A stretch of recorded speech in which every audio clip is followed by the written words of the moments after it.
Taxes are going up and services are going down. The grand list is not growing. We remain in status quo. And it appears that we're in an economic free fall. And I'll get into some of that to explain what I'm talking about. I have a passion for Colchester and a long history here.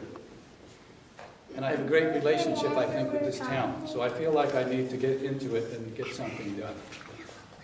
3 years ago, the Evergreen study came to town, and we were seeking a vision and a 10-year strategy. At that time, I was thinking of running for the select board. But instead, I accepted an appointment with the select board to accomplish that mission. Some of us in the room worked on that, and it took a long time to put it together. We asked for some money and weren't provided any money either, so we went to the Colchester Community Development Corporation and asked for some funds to get that done. It was graciously given, and we began. We ended up with what's called the Heritage Project. And we went through governance, education, the economy, the infrastructure, tourism, and agriculture, and the environment. We tried to cover all the different things that we might be needing here in the town. This was presented to the select board a year ago. Some of the items have been implemented, but priorities have not been set. We don't all seem to be working on the same goal and going in the same direction.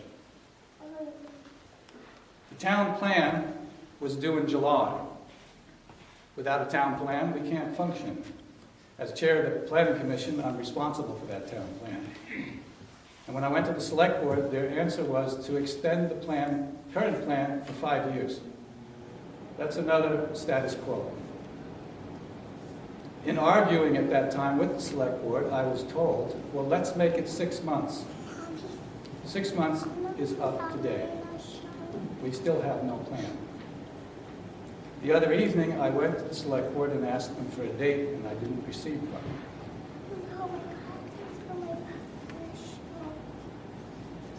Another thing that seems to be missing here in Colchester is our economic development team itself. As you know, we have no economic development director. We have no one working on marketing. We have no working on business retention. We find a number of businesses leaving our town to go elsewhere. And we haven't come up with a branding, which was also a recommendation to get the job done. Again, we seem to be remaining in status quo. Now, since nothing was going on in that particular area, James and I decided to approach the town manager and go off on our own to see what we could do. We have been visiting with state representatives. We have been to Senator Leahy's office. We have been to Senator Sanders' office. We're in the process of going to see Mr. Welsh.